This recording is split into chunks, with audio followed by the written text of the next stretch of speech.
Good morning, everyone. I hope you had a good week.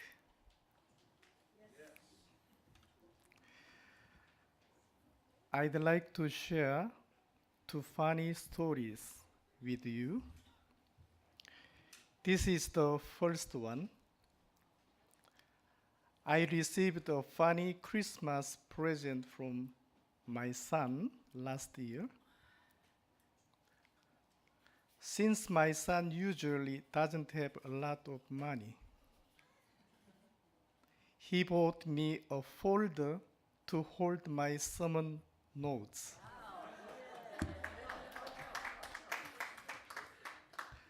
I was so moved by this gift.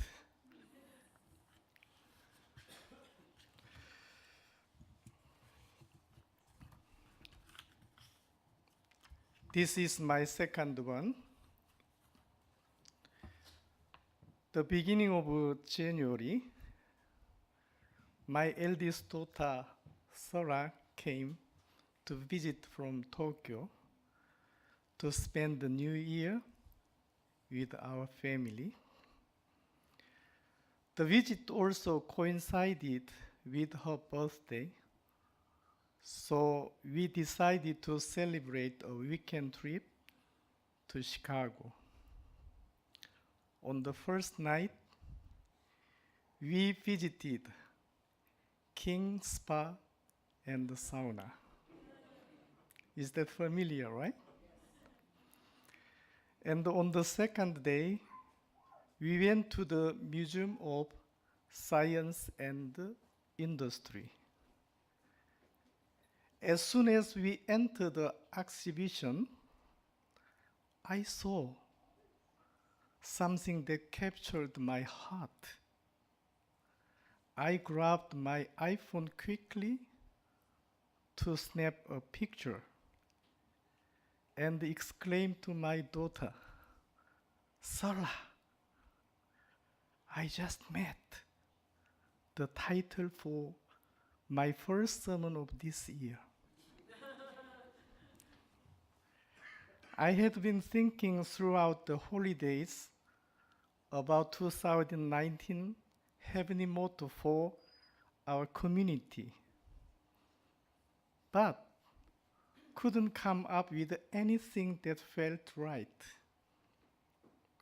But when I saw the wall at the museum, I felt, God found a title for me, just as I was making happy memories with my families. Thank you. The words I saw that day were, "Dreams become reality," which will be my sermon title for today. I want to share 3 points as to why dreams become reality is such an important message for this new year. First, our thoughts and dreams will shape our true ideal environment. There has been a lot of attention lately to the idea of visualization because many studies show that the power of thought can create our reality.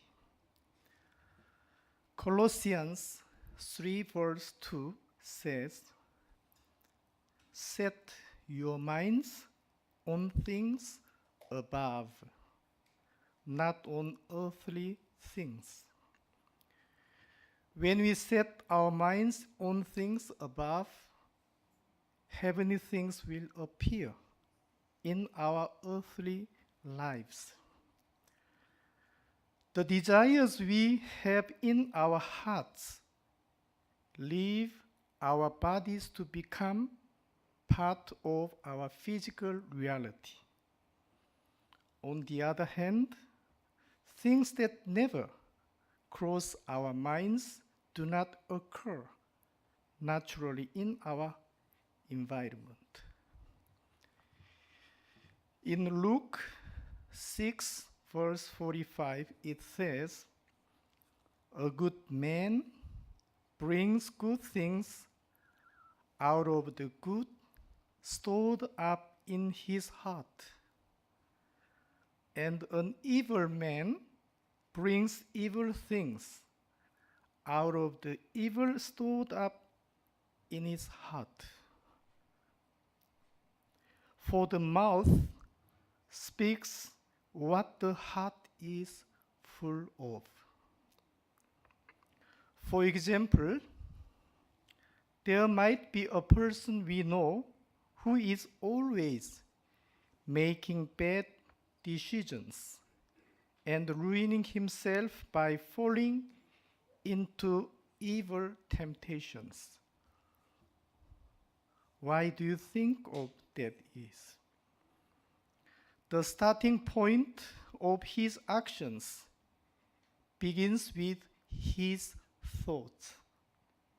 The troubled thoughts that he keeps in his heart eventually manifest into actions that affect his daily life.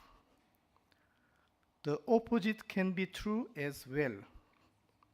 A person who always does good for others is someone who is full of lovely, grateful, and compassionate thoughts. Let's now take a look at Romans 8, verse 5 to 6. Those who live according to the flesh have their minds set on what the flesh desires.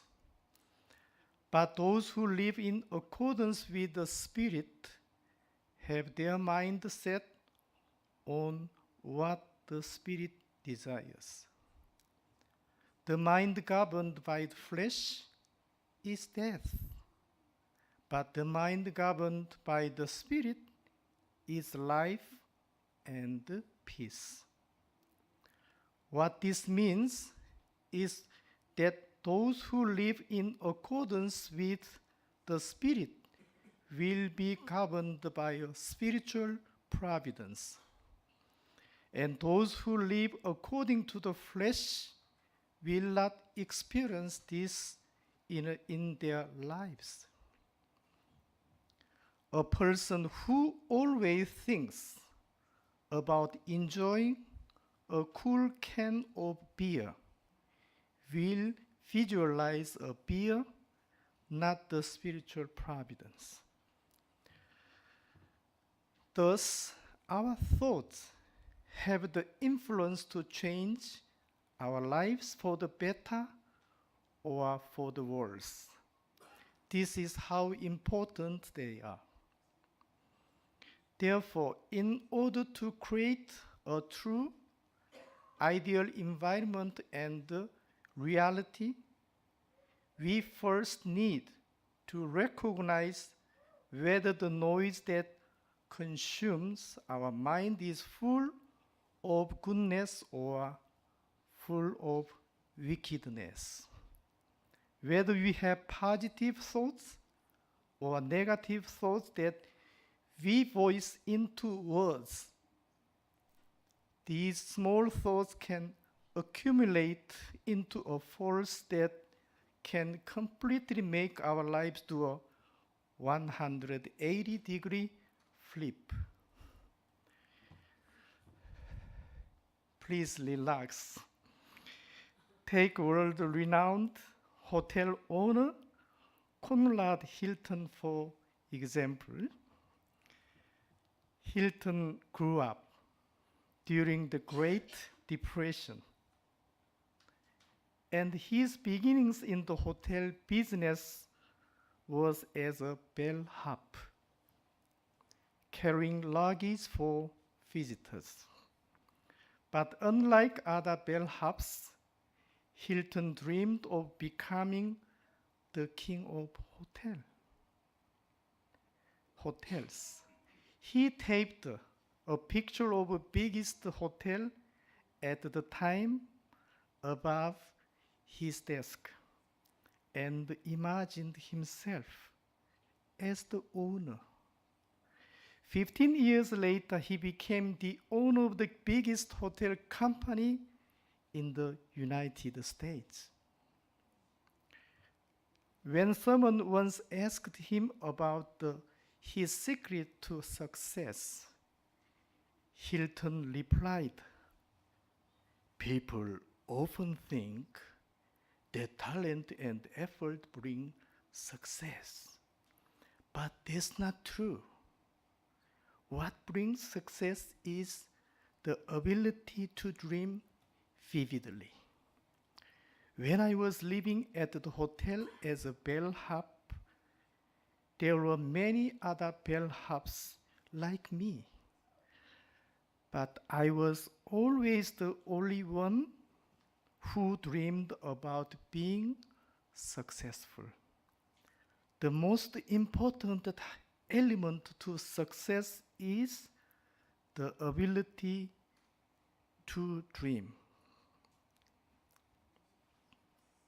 So, everyone, let's remember to become more aware of what our thoughts and dreams are. It is only then that we can start to actualize them into the reality we want. The second point I'd like to make today is true spiritual education creates a true ideal family environment. If we make ourselves practice a life of faith, we reap the benefits in our physical life. Instilling a habit of faith is a huge factor in how our environment will turn out.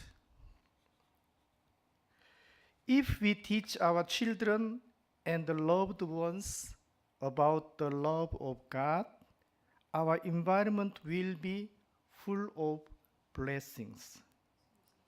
Our life will be good because God will always be with us and God helps us navigate our thoughts, feelings, and actions.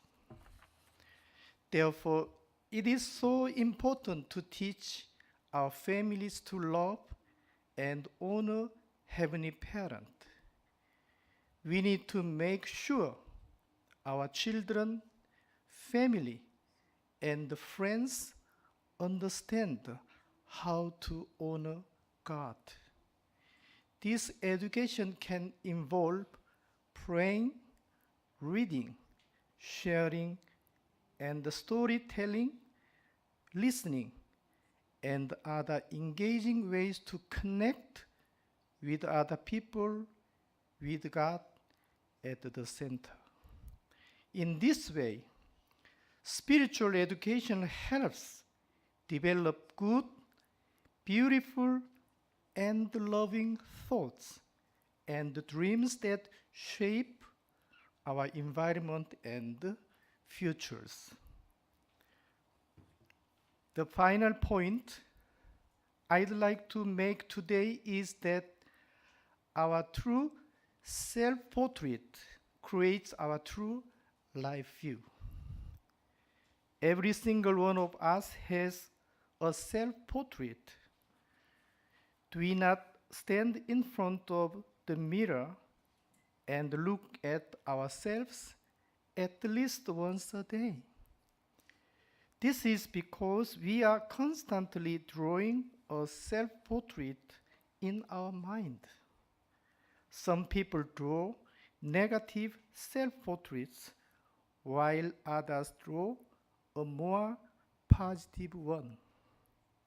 For someone who has a negative self-portrait, their starting point is full of difficulty from the get-go. For someone with a positive self-portrait, they are already holding on to success before they even start. Brothers and sisters, let's draw a positive self-portrait of ourselves for the new year. Our Heavenly Parent will be moved by this sincere attitude and would surely want to be with us through the process. We need to redraw our self-portrait to that of the image of God who created us. We are all created in God's image, so we all have the most beautiful self-portrait. What does a true self-portrait created in God's image look like? Perhaps it might be helpful to ask ourselves when we look in the mirror, what does God look like, think like, and behave like? And how can I improve little by little, day by day, to see this reflected in me? I imagine that we would want to view ourselves as uniquely beautiful, kind, understanding, hardworking, loving, forgiving, and many other qualities that we attribute to God and true parents. At the beginning of every year, many people reflect on the most important goals, thoughts, beliefs that will characterize that year. This is what will determine the fate of 2019. We become the true owners of our universe by recognizing that our thoughts and dreams shape our reality. Developing a habit of spiritual education shapes a true family environment, and our true self-portraits that reflect goodness, love, and peace shape our life view. One last note that I'd like to mention is that in order for dreams to come true, they must be concrete and something that only you can do. The ability to dream refers to the ability to flesh out our invisible ideas into detail so that we can constantly take actual steps towards it without giving up.